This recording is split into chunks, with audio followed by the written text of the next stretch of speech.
All right, I'm working on a brazing job today.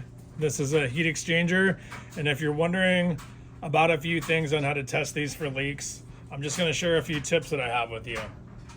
So I figured it was worthwhile making a video because I have a lot of questions myself about tanks like this, the material, how to test them, to see if they're going to leak, a lot of different things like that. So I tried to braze this. It was questionable, and it doesn't look that good. Kind of lumpy and everything, but I'm going to get right to the point on this video and try to make it as quick as possible and go over as many things as I can tell you about a heat exchanger, how to test it, what to use, and to what extent you want to test it. So it's obvious you can get fittings and pump this thing up to, 300 PSI if you want to. For the purposes that I'm going to show you, this is the kind of thing that I do when I'm welding and I want to test for pinholes or small leaks, or see if it's just got a small leak somewhere before I throw it in the unit. Honestly, I do most of my testing by just putting it in the service, heating the thing up, putting it through a few cycles, letting it cool down, and trying it again. If it works like that, usually you're good. It's kind of like the stuff you do for yourself at home. So what do? Grab a water bottle like everybody does and add some soapy water. Make it soapy and make sure it has bubbles. Now, add more soap than usual because you want it to actually bubble. And people often ask, well, how do I tell it's bubbling? It already has bubbles. What's the point? Well, the point is that when you have water like this that has a soap in it and you put it on something, then you introduce air, it's like actually blowing bubbles. So we're going to apply some air and close this off. And if we see any bubbles come out, then you have air leaking.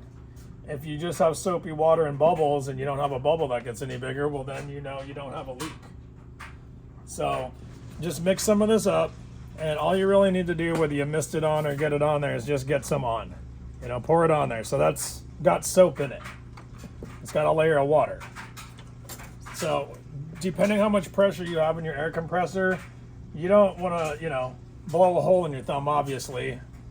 I'm only going to introduce probably 10 or 15 pounds, as much as I can hold with my thumb. And that's it. So in between passes, let's say I'm welding this and I feel like, am I done? Just put this on here really quick, put your solution on, give it a little test. If you see a pinhole, seal it up. It's a great idea to do just before you go and, actually try it out. So this is what I do, and I'll just show you really quick. Dump a little water on there, plug one side up, and you're going to hear it fill up with air, hopefully. So look what happened there. We immediately saw bubbles. So that's a perfect example. We've got a leak at the fitting. So to test this further, you may have a hole around here. That doesn't mean that this doesn't have a hole. It just means that it may not be showing yet. It may need more pressure. So we've got a leak right here. That's guaranteed to leak water and surface. So you want to pull that out and seal your threads up, then test it again to see if you have a leak here. So for all intents and purposes, we'll just pour a little on there again, and we're going to see that there's no bubbles. And then we'll introduce the air.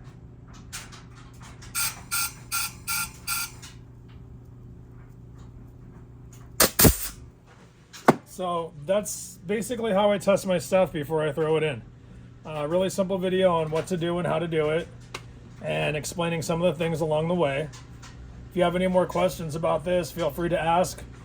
This is a mix of copper and silicone brazing rod, and this was done with a TIG welder. This wasn't done with propane or MAP gas or oxyacetylene. It is next to solder joints, and this is a heat exchanger.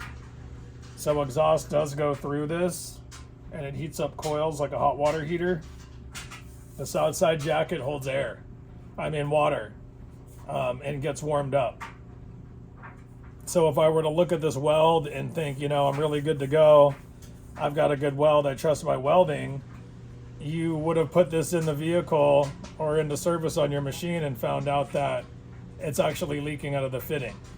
So what that tells me is I can make the repair right here on the bench, test it a couple times, and at least have a really, really good chance of it working before I throw it into service, or I want to take it to the next level of pressure. So obviously I'll throw that out there. If you wanted to test this further, get some fittings on here that would hold the amount of pressure that you want, and don't use your fingers, and pump it up with a gauge, and let's say it had to hold 100 psi. Pump it up to 100 psi and cap it. And then you want to do a visual test and then also a leak down test. You want to let it sit for a certain amount of time, and then you want to come back and you want to look at that pressure gauge and see if it's held. If it's any lower, you have a very small leak somewhere. The period of time, I'm sure is specified. We can get into more of that later, but for a simple tip on how to test stuff while you're welding and while you're working to close up gaps, this is a great way to do it. So hopefully you found the video helpful. This is the tip that I use. It's a very common one. You probably get this thing at Harbor Freight for like $5. No problem. So that's the stuff you need. Hopefully you enjoyed the video, and we'll see you on the next one.